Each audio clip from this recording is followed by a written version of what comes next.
हुजूर, ninth point जो हमारा है वो आर्टिकल्स और कंजंक्शंस का है। अब आर्टिकल्स और कंजंक्शंस का मैंने अलग से पॉइंट क्यों बनाया, उसकी वजह यह है कि कंजंक्शंस को तो फिर हम पहचान लेते हैं, लेकिन आर्टिकल्स का जो स्ट्रक्चर है वो उर्दू ज़ुबान में बिल्कुल मुख्तलिफ है और इंग्लिश में उसका स्ट्रक्चर बहुत डिफरेंट है। मिसाल मैं आपको इसकी दूं, देखिए, ये 2023 का पेपर है और उसमें जो ट्रांसलेशन आई थी उसका सेंटेंस है। ये सेंटेंस है, बुजुर्ग ने बताया कि जंगल में एक पहाड़ है। ये तो हो गया यहाँ पर कंजंक्शन। अच्छा, बुजुर्ग ने बताया। अब यहां पर एक बुजुर्ग ने बताया नहीं लिखा हुआ, बुजुर्ग अकेले है। बुजुर्ग का जो वर्ड है वो उससे पहले उर्दू में हमें नहीं पता चल रहा कि आर्टिकल है या नहीं है। अच्छा, जंगल में एक पहाड़ है, जंगल से भी कोई आर्टिकल उर्दू में नहीं लगा हुआ जंगल से पहले। हाँ, एक पहाड़ ये हम पहचान लेंगे कि अ माउंटेन हमने कहना है। अब इशू हमें कहाँ आएगा कि बुजुर्ग से पहले हमने आर्टिकल लगाने हैं। अगर लगाना है तो आ लगेगा या दा लगेगा। जंगल से पहले हमने आर्टिकल लगाना है और यहां पर अगर लगाना है तो आर्टिकल कौन सा लगेगा। अब मैंने इसका सेंटेंस यूं बनाया कि अ सेज इन्फॉर्म्ड दैट। सेज हम कहते हैं बुजुर्ग और दाना शख्स को। अच्छा, यहां आप एल्डर भी लिख सकते हो, लेकिन जब आप 2023 का पूरा पैराग्राफ पढ़ोगे ना तो उसमें यहां पर बुजुर्ग का मतलब दाना शख्स है, अक्लमंद शख्स है। तो सेज इसका अप्रोप्रिएट वर्ड है। तो a sage informed that there is a mountain in the jungle. अच्छा, अब यहां पर अ सेज क्यों यूज किया। सबसे पहली बात तो यह है कि ये जो सेज वर्ड है ये कॉमन सिंगुलर नाउन है। कॉमन नाउन हो, सिंगुलर नाउन हो, तो वो आर्टिकल्स के बगैर नहीं आता।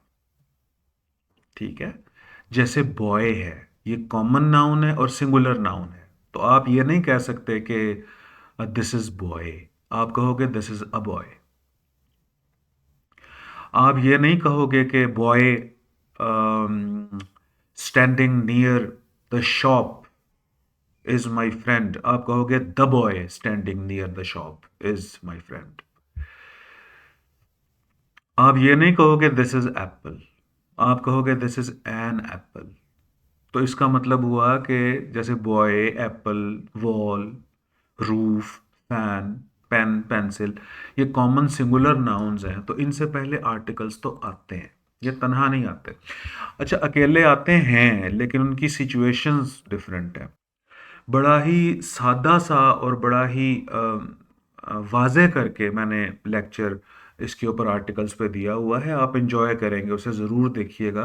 तो आपको पता चल जाएगा कि ये आर्टिकल ए, एन और द कब इस्तेमाल होते हैं। तो मुख्तसरन मैं आपको ये बताऊं, फर्स्ट टाइम इंट्रोडक्शन है यहाँ पर बुजुर्ग का तो a says, first time introduction है माउंटेन का तो यहाँ अ माउंटेन, और जंगल ये स्पेसिफिक है तो लिहाजा द जंगल। ठीक है, और दैट आ गया यहाँ पर कंजंक्शन। दैट से पहले भी एक क्लॉज है, आ सेज इन्फॉर्म्ड। क्लॉज होता है सब्जेक्ट और वर्ब का कॉम्बो, सब्जेक्ट और वर्ब का कॉम्बिनेशन। और दैट के बाद भी एक क्लॉज है, there is a mountain in the jungle. ठीक है।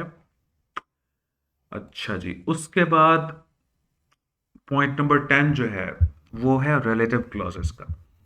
आपके मैंने जब पिछले 5 साल 10 साल पेपर पढ़े तो मैंने देखा कि रिलेटिव क्लॉजेस के भी का यूज भी बहुत फ्रीक्वेंटली आया हुआ है।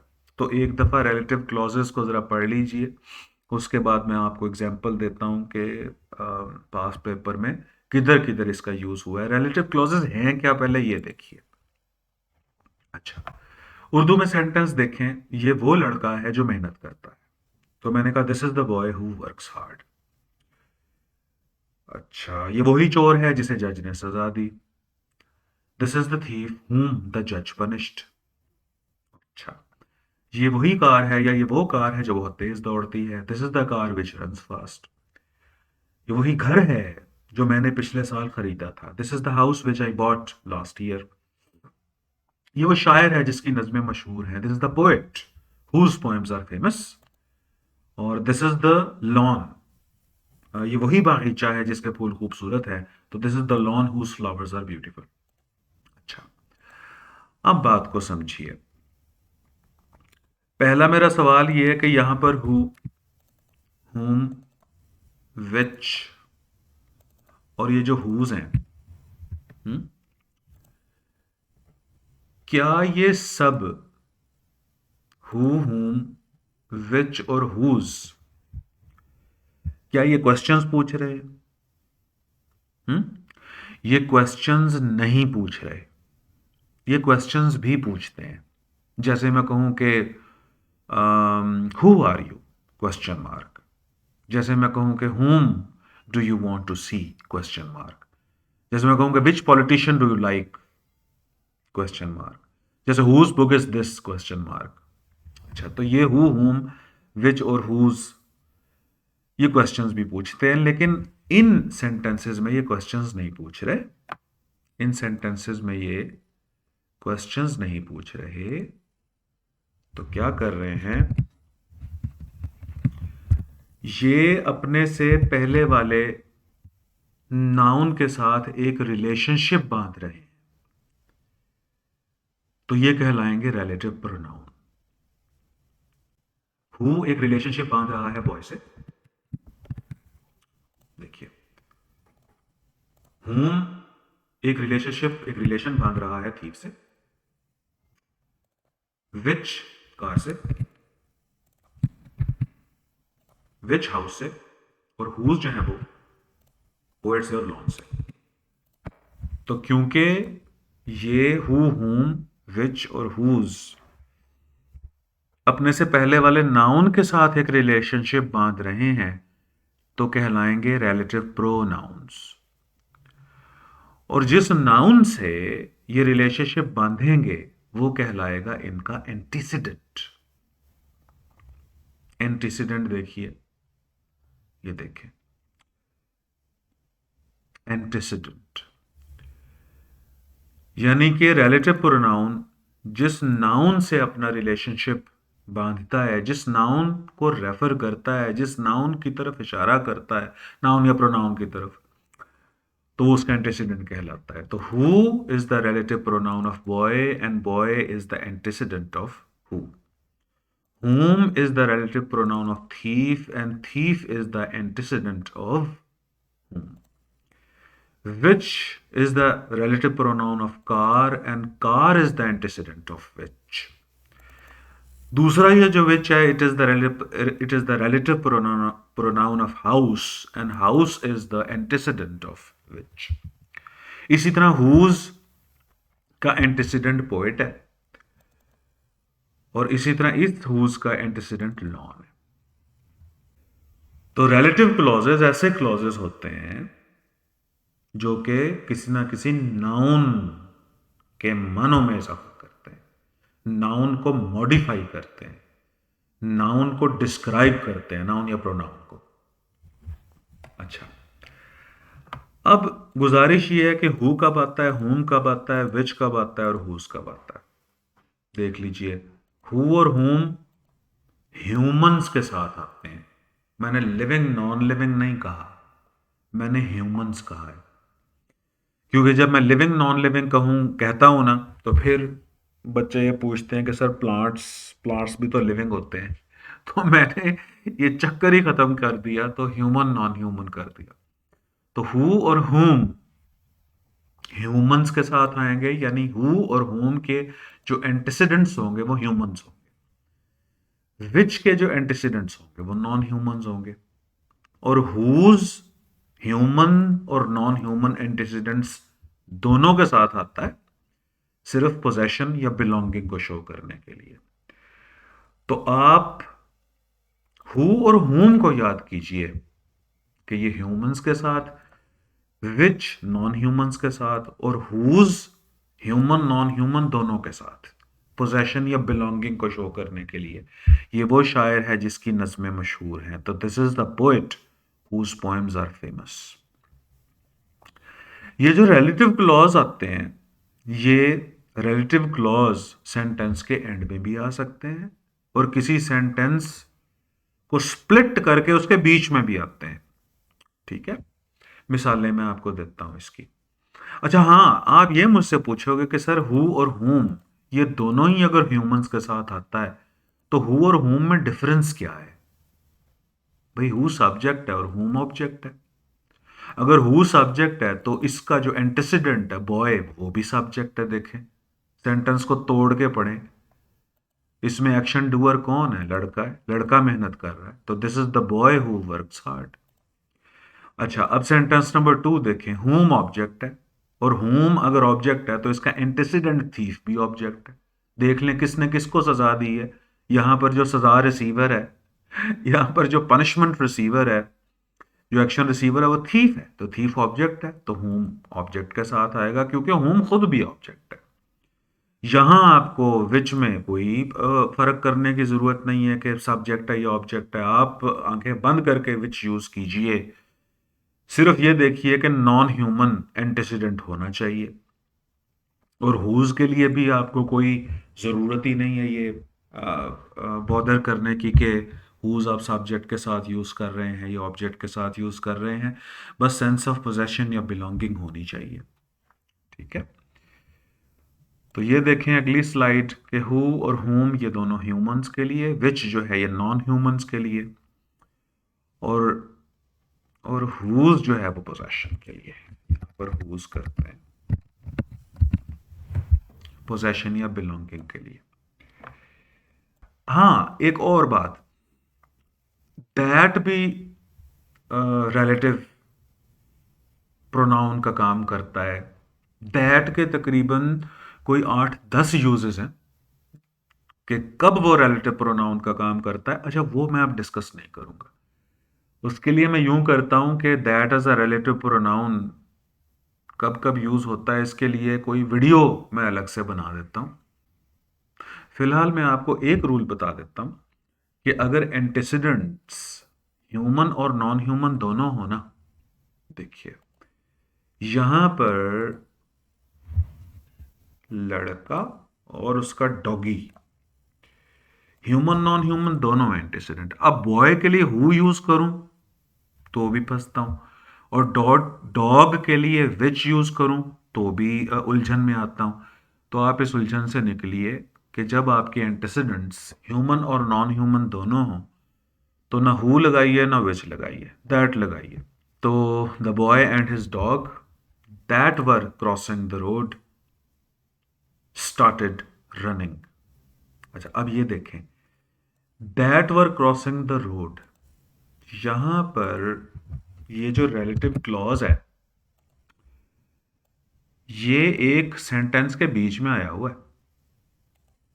जैसे मैंने अभी आपको कहा था ना कि मैं इसकी मिसाल देता हूं आपको। मेन सेंटेंस ये है कि the boy and his dog started running. ऐसा ही है ना? देखें, इसको मैं यहां से अगर रिमूव करूं तो ये देखें, the boy and his dog started running. अब देखें, the boy and his dog that were crossing the road. अब रिलेटिव क्लॉज सेंटेंस के एंड में भी आता है, जैसे कि यहां पर था, this is the boy who works hard, this is the thief whom the जज punished, this is the car which runs fast वगैरह। और जो रिलेटिव क्लॉज है वो एक सेंटेंस के बीच में भी आता है। तो रिलेटिव क्लॉज जो है वो किसी ना किसी एंटीसीडेंट के साथ जुड़ा होता है। ठीक, अब यहां पर देखिए where as a relative pronoun को, कि बिस्तर जहां तुम सोते हो गीला है, तो the bed where you sleep is wet. आपका मेन सेंटेंस है, इसको मैं हटाता हूं यहां से, आपका मेन सेंटेंस है द बेड इज वेट। ये बीच में आया हुआ है रिलेटिव क्लॉज हुजूर, और यहां where as a relative pronoun use हुआ है और बेड उसका एंटीसीडेंट है। ठीक है, तो वेयर यू स्लीप का पूरा रिलेटिव क्लॉज इस बेड के मानों में इजाफा कर रहा है, बेड को डिस्क्राइब कर रहा है, बेड को मॉडिफाई कर रहा है। तो लिहाजा ये हो गया रिलेटिव क्लॉज, इसमें वेयर हो गया रिलेटिव प्रोनाउन, और बेड हो गया इसका एंटेसिडेंट। अब ये CSS 2023 का पेपर देखिए। बुजुर्ग ने बताया कि जंगल के पार एक पहाड़ है जहां वो फूल खिलता है जिसकी खुशबू से आंखों की खोई हुई रोशनी लौट आती है। अच्छा, अब देखिए, बुजुर्ग ने बताया कि जंगल के पार एक पहाड़ है जहां वो फूल खिलता है। अब देखिए, पहाड़ हो गया यहां पर एंटेसिडेंट, और जहां वो फूल खिलता है ये पूरे का पूरा रिलेटिव क्लॉज है। ठीक है ना? ये देखें, जैसे मैंने आपको सेंटेंस बताया था, बिस्तर जहां तुम सोते हो गीला है। अब देखिए, जहां वो फूल खिलता है। अब देखिए, अब इसकी ट्रांसलेशन कैसी है। Sage informed that there is a mountain beyond the jungle where a flower blossoms. ये देखिए, अब वेयर अ फ्लावर ब्लॉसम्स ये हो गया रिलेटिव क्लॉज, इसमें वेयर हो गया रिलेटिव प्रोनाउन, और इसका एंटीसीडेंट हो गया जंगल। तो बुजुर्ग ने बताया कि जंगल के पार एक पहाड़ है जहां वो फूल खिलता है जिसकी खुशबू से आंखों की खोई हुई रोशनी लौट आती है। अब हम फ्लावर को लेते हैं as an antecedent, whose fragrance restores lost eyesight। अब ये पूरे का पूरा आप देखिए, ये हो गया रिलेटिव क्लॉज, और फ्लावर हो गया इसका एंटीसीडेंट। हुज यहां पर रिलेटिव प्रोनाउन हो गया, पोजेशन या बिलोंगिंग को शो कर रहा है। जैसे आप लोगों ने ये हुज वाला फिक्रा किया था कि ये वो शायर है जिसकी नज़में मशहूर हैं, तो this is the poet whose poems. ये वही बागीचा है जिसके फूल खूबसूरत हैं, this is the lawn whose flowers. तो इसी तरह अब ये देखिए कि जंगल के पार एक पहाड़ है जहां वो फूल खिलता है जिसकी खुशबू से अ flower blossoms whose fragrance restores lost eyesight। अब वेयर एक रिलेटिव प्रोनाउन, whose एक और रिलेटिव प्रोनाउन। क्या ये क्वेश्चंस पूछ रहे हैं यहां पर? नहीं, ये किसी ना किसी नाउन को मॉडिफाई कर रहे हैं। तो वेयर जो है वो मॉडिफाई कर रहा है जंगल को, और हुज जो है वो मॉडिफाई कर रहा है फ्लावर को। तो रिलेटिव प्रोनाउंस और उनके एंटीसीडेंट्स देख लीजिए अब आप।